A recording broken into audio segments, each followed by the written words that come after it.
Hello बच्चों, आप सभी का स्वागत है एक नए धमाकेदार सेशन में।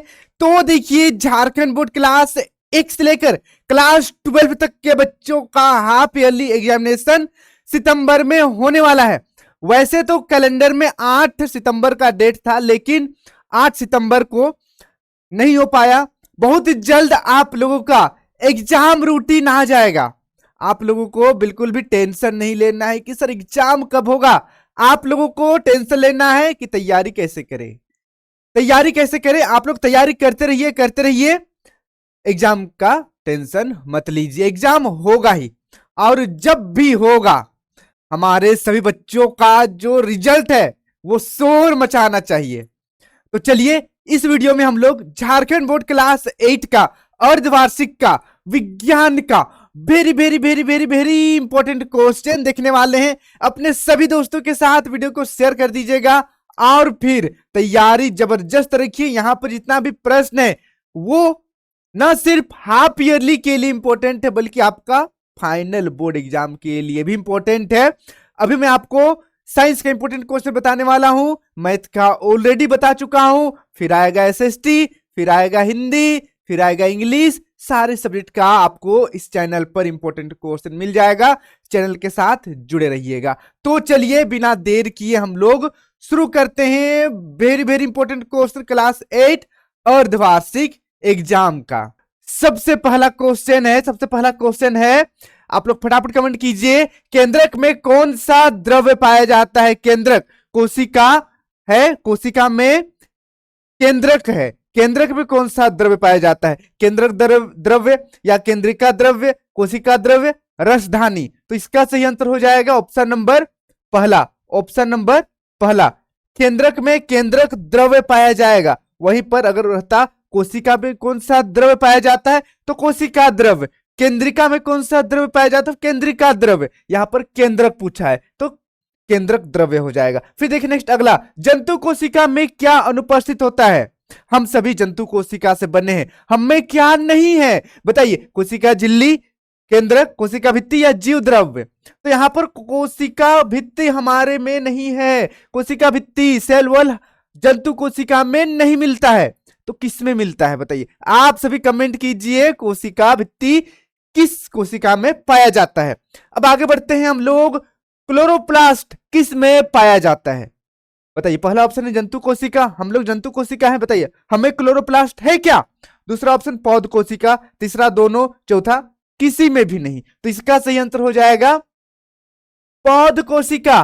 पौध कोशिका, पौध कोशिका में क्लोरोप्लास्ट पाया जाता है। हम जंतु कोशिका से बने, हम में क्लोरोप्लास्ट नहीं रहता है। अगर हम में क्लोरोप्लास्ट रहता तो हम ऐसे धूप में खड़े हो जाते शाहरुख खान के जैसे, ऐसे, और खाना पक जाता। ठीक है, खाना पक जाता, हमारा खाना खाने का जरूरत नहीं पड़ता। लेकिन हम में क्लोरोप्लास्ट नहीं होता है, नहीं होता है। चलिए आगे बढ़ते हैं। अमीबा एक एकल कोशिकीय जीव है, इसमें एक ही कोशिका में क्या होता है? पहला अंतःग्रहण, दूसरा पाचन, तीसरा अवशोषण एवं उत्सर्जन, चौथा इनमें से सभी प्रक्रियाएं। तो इसका सही आंसर हो जाएगा ऑप्शन नंबर चौथा। एक ही कोशिका में अंतर्ग्रहण भी करता है, पाचन भी करता है, उत्सर्जन भी करता है और अवशोषण भी करता है। सब कुछ एक ही कोशिका में होता है। चलिए अगला क्वेश्चन बढ़ते हैं हम लोग। देखिए, कोशिका झिल्ली को चयनात्मक पारगम्य क्यों कहा जाता है? कोशिका झिल्ली को क्यों चयनात्मक पारगम्य कहा जाता है? तो चलिए इसका हम लोग उत्तर देखते हैं। इसका उत्तर आपको इस प्रकार से लिखना है। देखिए, जंतु कोशिका में सबसे बाहरी आवरण जो होता है उसी को कोशिका झिल्ली कहते हैं। देखिए, कोशिका झिल्ली एक कोशिका को दूसरी कोशिका एवं घेरे हुए माध्यम से अलग करती है। यह कोशिका को एक निश्चित आकृति प्रदान करती है और आंतरिक अंगकों को सुरक्षा प्रदान करती है। जैसे माइटोकॉन्ड्रिया हो गया, गोल्जी अपैरेटस हो गया, राइबोसोम हो गया, इसको सुरक्षा प्रदान करता है। यह सरंध्र अर्थात छिद्रयुक्त होती है। यह चयनित पदार्थों को अंदर आने तथा हानिकारक पदार्थों को बाहर जाने देता है, इसीलिए इसे चयनात्मक पारगम्य कहते हैं। कोशिका झिल्ली भाई, सबसे आखिरी वाला जो बाउंड्री होता है इसको कोशिका झिल्ली कहते हैं। इस तरीके से छेद रहता है, छेद रहता है और जरूरी चीज बाहर जाता, जरूरी चीज अंदर जाता है, जरूरी चीज अंदर जाता है और जो हानिकारक चीजें हो इस छेद से बाहर निकल जाता है, इसीलिए इसको चयनात्मक पारगम्य कहते हैं। चलिए अगला प्रश्न देखिए, कोशिका में क्रोमोजोम अथवा गुणसूत्र कहां पाए जाते हैं, इनके कार्यों का वर्णन करें। क्रोमोजोम गुणसूत्र कहां पाए जाते हैं बताइए। तो इसका उत्तर आपको इस प्रकार से लिखना है, कोशिका में क्रोमोजोम अथवा गुणसूत्र केंद्रक में पाए जाते हैं। यह है आपका कोशिका, बीच में है केंद्रक और बीच में केंद्रक, केंद्रक इसी में आपका क्रोमोजोम पाया जाता है। इसमें आपका क्या पाया जाता है, क्रोमोजोम पाया जाता है, इसी में क्रोमोजोम पाया जाता है, इस तरीके से। ओके, देखिए गुणसूत्र जीन के धारक हैं तथा अनुवांशिक गुणों अथवा लक्षणों को जनक से अगली पीढ़ी में स्थानांतरित करती है।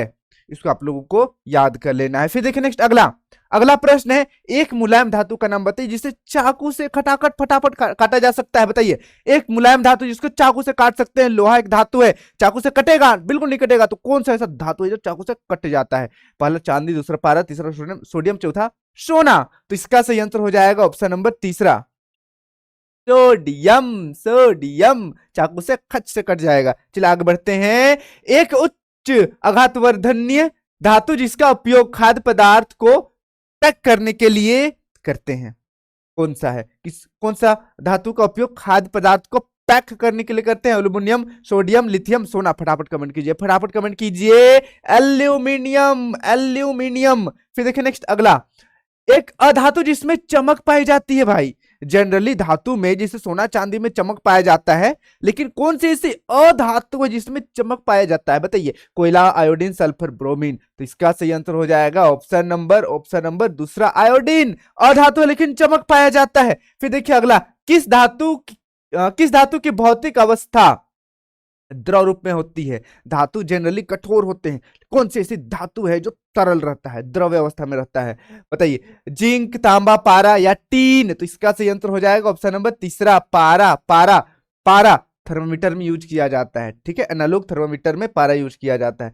फिर देखिए अगला प्रश्न, धातु एवं अधातु का हमारे जीवन में अनेक उपयोग हैं, किन्हीं 5 धातु तथा 5 अधातु के उपयोग को लिखना है। बहुत सिंपल है, आप अपने तरीके से भी लिख सकते हैं, इसको अपने तरीके से भी लिख सकते हैं। जैसे देखिए धातु के 5 उपयोग, हाँ, विद्युत के तार बनाने में, मकान एवं पुल का निर्माण, फिर देखिए बर्तन, मशीन, औजार बनाने में, फिर देखिए गहने बनाने में और एक्सरे मशीन में उपयोग किया जाता है धातु का। अधातु का देखिए जल शुद्धिकरण में, जल शुद्धिकरण जैसे आयोडीन या बहुत सारा अधातु जिसका उपयोग करते हैं जल को क्लोरीन भी बहुत फेमस है जल को शुद्ध करने में, ठीक है। आयोडीन से शुद्ध नहीं होता है, बस आयोडीन से शुद्ध नहीं होता है, किससे होता है? क्लोरीन से होता है, क्लोरीन से होता है, क्लोरीन। फिर देखिए ये भी इंपॉर्टेंट क्वेश्चन है, किस अधातु का या किस पदार्थ का यूज किया जाता है जल को शुद्ध करने में? तो आपको लिखना है क्लोरीन। चलिए आगे बढ़ते हैं। विद्युत बल्ब में यूज किया जाता है धातु का, रोगाणुनाशक के रूप में, दहन एवं श्वसन में, वनस्पति घी उत्पन्न करने में। वनस्पति घी किसको बोलते हैं भाई? डालडा को बोलते हैं, डालडा। चलिए अगला प्रश्न, धातुओं के प्रमुख भौतिक गुणों का वर्णन करें। धातु में कौन कौन से भौतिक गुण मिलते हैं? चमक होती है, आघातवर्धनीयता होती है, विद्युत का सुचालक होती है, यही सबको लिखना है। तो देखिए इसका उत्तर, धातु में निम्न भौतिक गुण पाए जाते हैं। धातुओं के भौतिक गुण देखिए दिखावट में कैसे होगा? भौतिक गुण दिखावट, भौतिक अवस्था, चमक, आघातवर्धनीयता, तन्यता या ध्वन्यतात्मकता, मतलब मारेंगे टन से ध्वनि निकलेगा, उष्मा की सुचालकता, विद्युत की सुचालकता, बस इतना। इसको आपको नहीं लिखना है, ओके, इसको आपको नहीं लिखना है, बस इतना सा लिखकर छोड़ देना है, इतना सा लिखकर छोड़ देना है। चलिए आगे बढ़ते हैं हम लोग। देखिए धातु किसे कहते हैं? उदाहरण द्वारा समझाए धातु किसे कहते हैं। तो इसका उत्तर देखिए, धातु वे पदार्थ जो कठोर, चमकीले, आघातवर्ध, तन्य, ध्वनिक और उष्मा तथा विद्युत के सुचालक होते हैं, धातु कहलाते हैं। जैसे आयरन, कॉपर, एल्यूमिनियम आदि में उपरोक्त सभी गुण पाए जाते हैं, अतः इन्हें धातु कहते हैं। बस सिंपल है, बहुत सिंपल है। फिर देखिए अगला, अधातु किसे कहते हैं? उदाहरण द्वारा समझाना है। देखिए अधातु वे पदार्थ जो दिखने में मलिन यानी कि थोड़ा गंदा रहेगा, मटमैला रहेगा तथा नरम है, वह हथौड़े की हल्की चोट से टूटकर चरा हो जाते हैं, चरा मतलब एकदम चूर चूर हो जाते हैं, ध्वनिक नहीं होते हैं तथा उष्मा व विद्युत के कुचालक हैं। अधातु कहलाते हैं, जैसे कोयला, सल्फर, ऑक्सीजन, फास्फोरस अधातु हैं। ये सब एग्जाम्पल आप लोग याद कर लीजिएगा। फिर देखिए नेक्स्ट अगला प्रश्न, टीकाकरण से निम्नलिखित में से कौन कौन सी बीमारी से नहीं बचा जा सकता है? टीकाकरण से किस बीमारी से नहीं बच सकते हैं? पोलियो, टाइफॉइड, कैंसर या क्षय रोग? बताइए फटाफट बताइए, तो फटाफट बताइए। तो ऑप्शन नंबर तीसरा सही हो जाएगा, कैंसर से नहीं बच सकते हैं। नाइट्रोजनी जीवाणु निम्न में से क्या करते हैं? प्रोटीन को अमोनिया में बदल देते हैं, या अमोनिया को नाइट्रेट में बदल देते हैं, या अमोनिया को प्रोटीन में बदल देते हैं, या नाइट्रेट को नाइट्रोजन में बदल देते हैं? तो इसका सही आंसर हो जाएगा ऑप्शन नंबर दूसरा। ऑप्शन नंबर दूसरा, अमोनिया को नाइट्रेट में बदल देते हैं। फिर देखिए नेक्स्ट अगला, दूध को गर्म करे का ठंडा करने की प्रक्रिया को क्या कहते हैं? दूध को फट से गर्म करेंगे फिर तो तुरंत ठंडा कर देंगे, झटका दे देंगे दूध को, तो क्या हो जाएगा? क्या हो जाएगा? क्या हो जाएगा? उसको क्या बोलेंगे? किण्वन बोलते हैं, या पाश्चरीकरण बोलते हैं, नवीकरण बोलते हैं, या परिरक्षण बोलते हैं? तो इसको बोलते हैं पाश्चरीकरण। इसे दूध लंबे समय तक खराब नहीं होता है। फिर देखिए नेक्स्ट, नींबू का कैंसर किस जीव के कारण होता है? जीवाणु के कारण, कवक के कारण, वायरस के कारण, या प्रोटोजोआ के कारण? तो इसका सही आंसर हो जाएगा ऑप्शन नंबर पहला, जीवाणु के कारण, बैक्टीरिया के कारण, बैक्टीरिया के कारण। चलिए आगे बढ़ते हैं, आगे बढ़ते हैं। खाद्य परिरक्षण के विभिन्न तरीकों को बताएं। कौन कौन से तरीके हैं जिसके थ्रू से हम लोग खाने योग्य पदार्थ को लंबे समय तक सुरक्षित रख सकते हैं? तो इसका उत्तर देखिए, डब्बा बंद कर, यानी कि डब्बा में बंद कर देंगे, खराब नहीं होगा। धूप में सुखाकर, धूप में सुखाएंगे तो भी लंबे समय तक यूज कर सकते हैं। जैसे हम लोग गुड़ा उड़ा सुखाते हैं, गुड़ा सब सुखाते हैं, ठीक है, चकोर गुड़ा, मुनगा गुड़ा, और बहुत सारा गुड़ा होता है भाई, और का गुड़ा होता है, बहुत सारा गुड़ा होता है। फिर देखिए नमक मिलाकर रख देंगे तो भी चीजें लंबे समय तक खराब नहीं होगी। फिर देखिए अचार बनाकर, चीनी मिलाकर, रेफ्रिजरेशन करके, मतलब फ्रिज में रखकर। बहुत सिंपल है, आपको याद कर लेना है। देखिए टीकाकरण क्या है, इससे क्या होता है? टीकाकरण, टीकाकरण बचपन में यहाँ पर सुई लगता है, बहुत दर्द करता है, टीकाकरण से क्या होता है बताइए? तो इसका उत्तर देखिए, सूक्ष्म जीव से उत्पन्न रोगों से बचाव के लिए शरीर में मृत सूक्ष्म जीव को प्रवेश करा प्रतिरक्षी तैयार करने की प्रक्रिया टीकाकरण कहलाती है। टीकाकरण से शरीर में प्रतिरक्षी तैयार हो जाते हैं, जिससे भविष्य में यदि वह सूक्ष्म जीव शरीर में प्रवेश करता है तो उसके प्रतिरक्षी रोग से शरीर की रक्षा कर लेते हैं। प्रतिरक्षीकरण से अनेक रोगों से बचा जा सकता है, जैसे टीबी, चेचक, कोरोना इत्यादि। यह जानवरों को भी रोगों से बचाने में सहायक है। टीकाकरण मतलब बीमारी से लड़ने के लिए शरीर को ट्रेनिंग देना, ऐसे ही समझ लीजिए आप, टीकाकरण होता है। चलिए अगला बढ़ते हैं, निम्नलिखित में से कौन सा पदार्थ विद्युत का सुचालक है? इतना सिंपल प्रश्न तो मैं नहीं बताऊंगा भाई, आंसर इसका आप लोग कमेंट कीजिए। प्लास्टिक, एल्युमिनियम, लकड़ी या रबर? कौन विद्युत का सुचालक? मैं नहीं बताऊंगा, कमेंट कीजिए, फटाफट कमेंट कीजिए। चलिए अगला प्रश्न, निम्नलिखित में से कौन सा पदार्थ विद्युत का कुचालक है? विद्युत का कुचालक है, सोना, चांदी, लकड़ी या लोहा? ये भी आप बताइएगा, ये भी आप बताइएगा, मैं नहीं बताऊंगा। इतना सिंपल प्रश्न मैं नहीं बताऊंगा। देखिए, आंसू जल विद्युत का चालन नहीं करते, परंतु नल का पानी विद्युत का चालन करते हैं। क्यों? अशुद्ध पानी मतलब बिल्कुल शुद्ध पानी, करंट नहीं मारेगा, विद्युत नहीं चलेगा, विद्युत चालन नहीं करेगा अशुद्ध जल, लेकिन वहीं पर नल का पानी में करंट मारता है। क्यों? तो देखिए, आंसू जल में कोई आयन नहीं होते जिसके कारण ये विद्युत का चालन नहीं करते, परंतु नल की पानी में कुछ लवण घुले होते हैं जिसके कारण वे विद्युत का चालन करते हैं।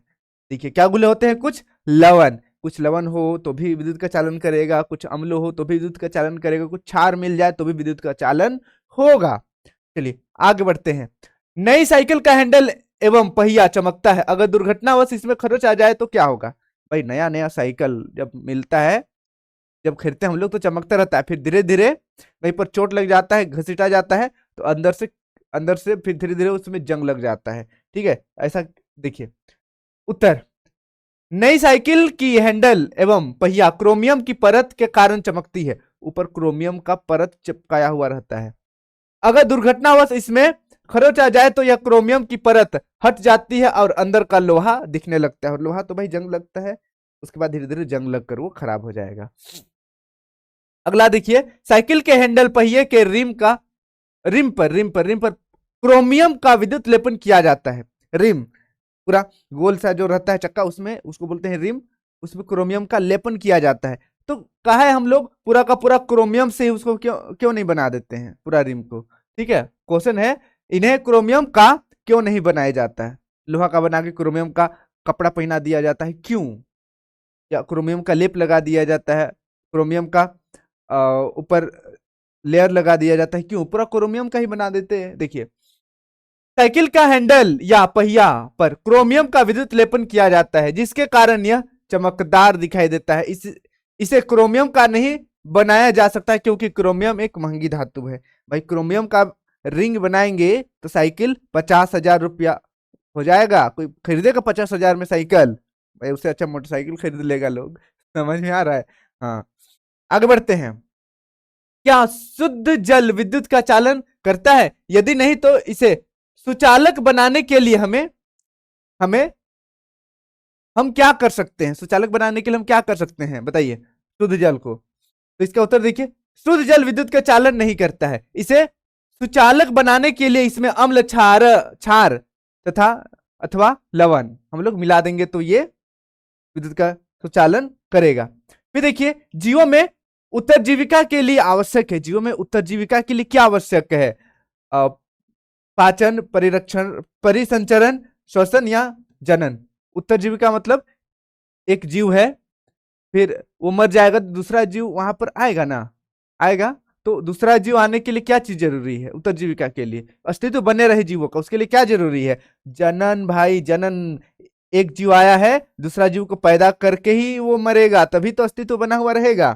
देखिए अगला, जो जीव शिशु को जन्म देते हैं उसे क्या कहते हैं? जो जीव शिशु को जन्म देते हैं उसको क्या बोलते हैं? उसको बोलते हैं, देखिए, जरायुज या मुकुलन या विखंडन, अंडप्रजक। जरायुज बोलते हैं, जरायुज बोलते हैं। जैसे मनुष्य जरायुज है, मनुष्य क्या है? जरायुज। हम लोग अंडा नहीं देते, हम लोग बच्चे को जन्म देते हैं, बच्चे को। चलिए आगे बढ़ते हैं। जो जीव शिशु को जन्म ना देकर अंडा देते हैं उसे क्या बोलते हैं? जैसे मुर्गी, बच्चा, मुर्गी चूजा देती है, चूजा नहीं अंडा देती है, अंडा से चूजा निकलता है, तो मुर्गी को क्या बोलेंगे? मुकुलन, जरायुज या विखंडन या अंडप्रजक। बहुत सिंपल है भाई, अंडा देती है तो अंडप्रजक हो जाएगा, अंडा देती है तो क्या हो जाएगा? अंडप्रजक। अब आप मुझे बताइए, कुत्ता क्या है? जरायुज है या अंडप्रजक है? आप लोग बताइए, जल्दी बताइए, जल्दी बताइए। आगे बढ़ते हैं। इस चित्र में किस विधि से जनन हो रहा है? ये देखिए, इधर आपको फोटो दिख रहा है, कौन सी विधि से जनन हो रहा है? तो यहाँ पर देखिए, यहाँ पर बडिंग हो रहा है, बडिंग, बडिंग यानी कि मुकुलन, बडिंग यानी कि मुकुलन। मुकुलन किधर है? मुकुलन ऑप्शन नंबर पहला सही आंसर हो जाएगा, मुकुलन। फिर देखिए आगे, जनन क्यों आवश्यक है? जनन क्यों आवश्यक है? बच्चे को जन्म देना क्यों आवश्यक है? तो देखिए इसका उत्तर, एक पीढ़ी से दूसरी पीढ़ी तक जीवों की उत्तरजीविका बनाए रखने के लिए जनन आवश्यक है, अस्तित्व बचाए रखने के लिए। ठीक है, उत्तरजीविका बनाए रखने के लिए जनन जरूरी है, नहीं तो मनुष्य 100 साल जीता है, चाहे 80 साल जीता है, फिर तो आदमी खत्म हो जाता है। लेकिन आदमी दूसरे आदमी को जन्म देता है, मर जाता है, बच्चा बड़ा होता है, फिर जन्म देता है, मर जाता है, इससे करके उत्तरजीविका चलते रहता है। ठीक है, यदि कोई जीव में जनन बंद हो जाएगा तो वह जीव विलुप्त हो जाएगी, खत्म, टाटा बाय बाय, खत्म हो जाएगा। जैसे डायनासोर सब खत्म हो गया भाई। नर जनन अंग का नाम लिखिए। नर युग्मक कहां उत्पन्न होता है? नर जनन अंग का नाम लिखना है, तो देखिए इसका उत्तर, वृषण, शुक्राणु नलिका तथा शिश्न नर जनन अंग है। नर युग्मक वृषण में उत्पन्न होता है। कहा? वृषण, जिसको इंग्लिश में टेस्टिस कहते हैं। चलिए आगे बढ़ते हैं। युग्मनज बनने की प्रक्रिया बताइए, युग्मनज बनने की प्रक्रिया क्या होती है? नर युग्मनज तथा मादा, देखिए फिर से पढ़ते हैं, नर युग्मक तथा मादा युग्मक के निषेचन के फलस्वरूप युग्मनज का निर्माण होता है। यह युग्मनज विकसित होकर एक जीव का निर्माण करते हैं। इधर से आ रहा है नर युग्मक, इधर से आ रही है मादा युग्मक, दोनों का मिलन हो जाएगा। ठीक है, निषेचन हो जाएगा और फिर युग्मनज बनेगा, जाइगोट बनेगा, फिर वहां से नया जीव का निर्माण होगा। चलिए आगे बढ़ते हैं। निम्नलिखित बलों में कौन सा बल संपर्कित बल है, किसमें संपर्क करने की आवश्यकता होती है? बताइए। गुरुत्वाकर्षण, भाई अगर हम धरती से ऊपर हो जाएंगे फिर भी तो धरती खींचेगी, गुरुत्वाकर्षण में संपर्कित बल नहीं है। चुंबकीय बल भी नहीं है, बिना टच किए भी हम लोग खींचते हैं चुंबक से। यहाँ पर विद्युत स्थिर बल, स्थिर विद्युत बल, ये भी गलत हो जाएगा। घर्षण बल, घर्षण बल मतलब घर्षण होके जो बल निकल रहा है, ठीक है। तो दो आपस में दो सतह संपर्क में आएगा तभी तो घर्षण होगा। ऑप्शन नंबर चौथा। फिर देखिए आगे, बल क्या कर सकता है, बल क्या कर सकता है बताइए। गति को बढ़ाता है, गति को घटाता है, वस्तु के आकार को बदलता है, इनमें से सभी। तो ऑप्शन नंबर चौथा बहुत सिंपल है, इनमें से सभी कर सकता है। गति को बढ़ा भी सकता है, गति को घटा भी सकता है, और वस्तु के आकार में परिवर्तन भी ला सकता है। फिर अगला बढ़ते हैं, बल का मात्रक क्या है। बल का मात्रक मीटर है, न्यूटन है, या न्यूटन मीटर है, या इनमें से कोई नहीं। बताइए, इनमें से कोई नहीं। क्या सही आंसर होगा, क्या सही आंसर होगा भाई साहब? Newton, Newton, Newton, Newton, Newton बाबा को सम्मान देने के लिए यहां पर बल का मात्रक न्यूटन रखा गया है, ठीक है। गुरुत्वाकर्षण की खोज करने वाले कौन थे? न्यूटन। चलिए आगे बढ़ते हैं। आप लोग भी कुछ खतरनाक चीज खोजिएगा, दुनिया को दीजिएगा बहुत बेहतरीन सा चीज, आपका भी नाम को अमर बनाने के लिए। इस तरीके से कहीं पर आपका नाम को मेंशन कर दिया जाएगा कि लोग जिंदगी भर आपको याद रखे, ठीक है। चलिए आगे बढ़ते हैं। बल क्या है? What is force? What is force?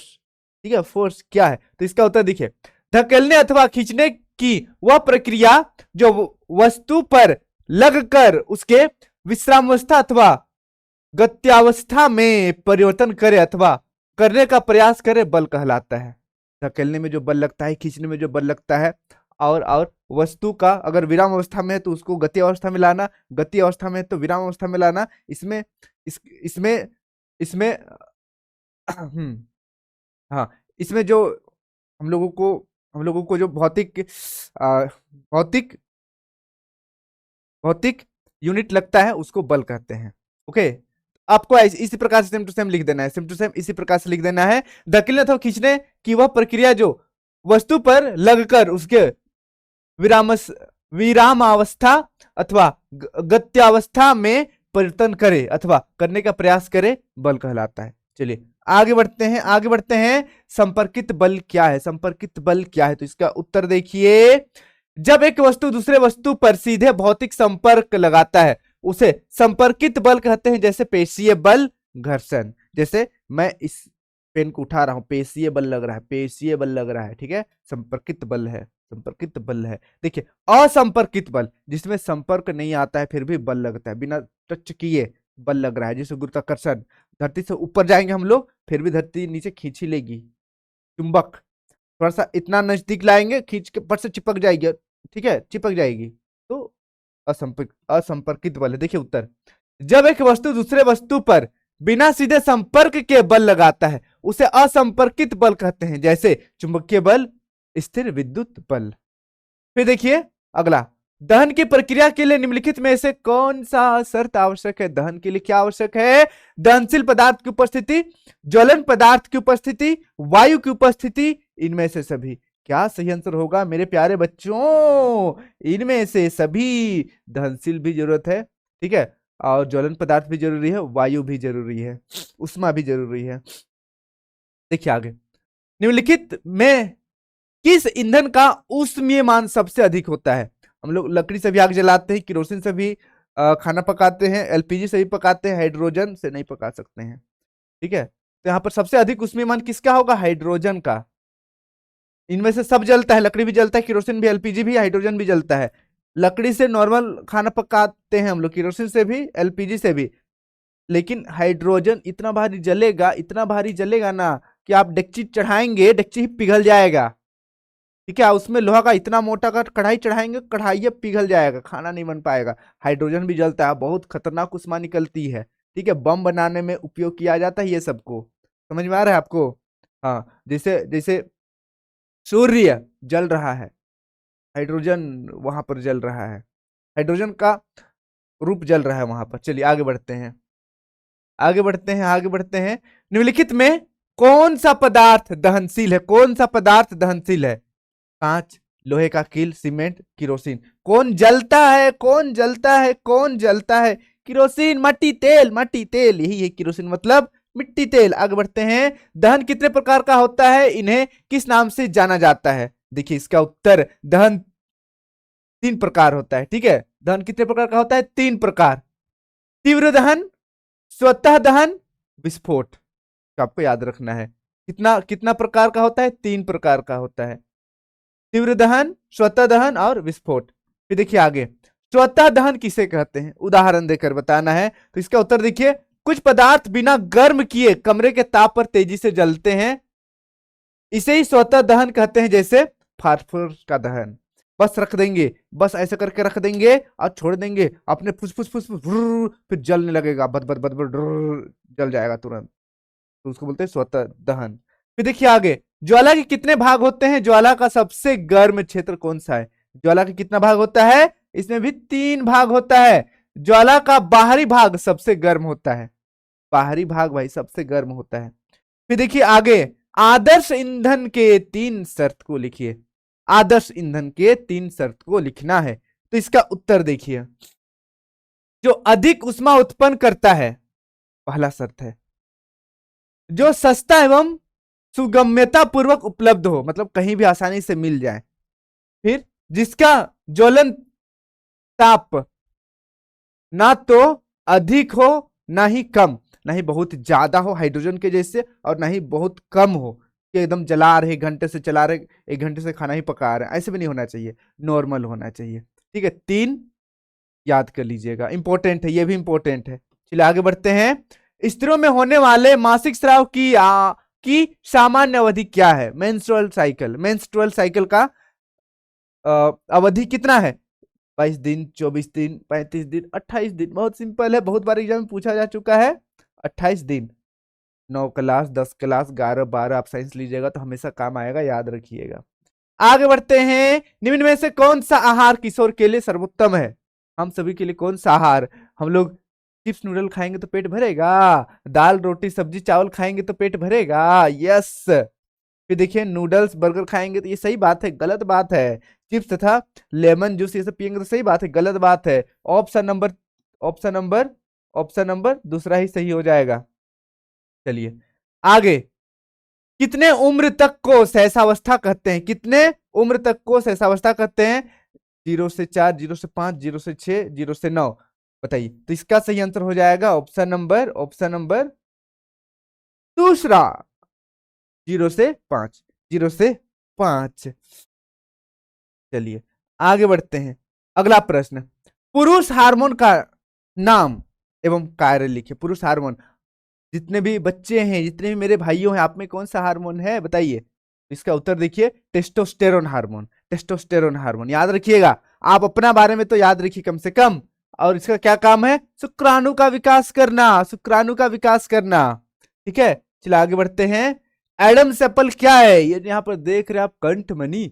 ये लड़कों का में ज्यादा दिखता है, यही है आपका कंठमणि। इसका उत्तर देखिए, लड़कों के स्वर यंत्र को एडम्स एप्पल कहते हैं। ठीक है, एडम्स एप्पल, और एडम्स एप्पल इसी को कंठमणि भी कहते हैं। चलिए आगे बढ़ते हैं।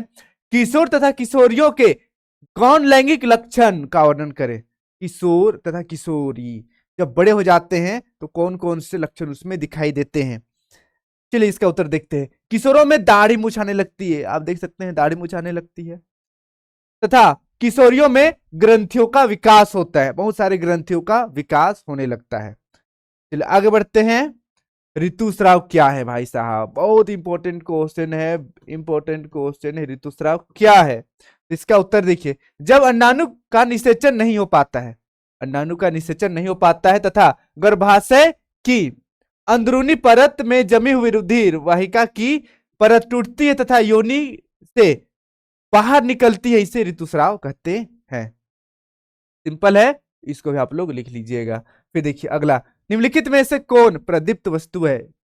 किसमें किसमें किसमें किसमें रोशनी आता है बताइए? कागज में, लोहा में, दर्पण में, सूर्य में, किससे रोशनी आता है भाई साहब? सूर्य से। फिर देखिए, किसी सतह पर पड़ने वाली प्रकाश की किरण को क्या कहते हैं? जैसे ये सतह है, प्रकाश की किरण यहाँ पर पड़ गया तो इसको क्या बोलेंगे? आपतित किरण, आपतित किरण, आपतित किरण। क्या बोलेंगे? आपतित किरण, आपतित किरण, आपतित किरण। आपतित किरण कहाँ है? ऑप्शन नंबर दूसरा। और वापस जाएगी उसको परावर्तित किरण। सिंपल है। चलिए, समतल दर्पण से बना प्रतिबिंब कैसा होता है? आभासी, वास्तविक या धुंधला, या इनमें से कोई नहीं? बताइए क्या होता है समतल दर्पण से बना प्रतिबिंब? क्या होता है? क्या होता है? आभासी। आभासी। क्या होता है? आभासी। इसको भी आप लोग ध्यान रखिएगा। चलिए, इस प्रकार से हमारा पूरा इंपॉर्टेंट क्वेश्चन खत्म हो गया। फटाफट अपने सभी दोस्तों के साथ शेयर कर दीजिएगा। और फिर ये वीडियो आपको कैसा लगा कमेंट करना मत भूलिएगा। यहाँ पर जो भी प्रश्न है, एक एक प्रश्न इंपॉर्टेंट है, पूरा आपको रट जाना है, चटनी जैसे चाट के एकदम दिमाग में बैठा लेना है। ठीक है, बहुत जल्द आपको बाकी सब्जेक्ट का भी इंपॉर्टेंट क्वेश्चन मिल जाएगा। चैनल के साथ जुड़े रहिएगा। आज के लिए इतना ही। आप सभी को ढेर सारा प्यार, ढेर सारा आशीर्वाद। Thank you so much. Thank you.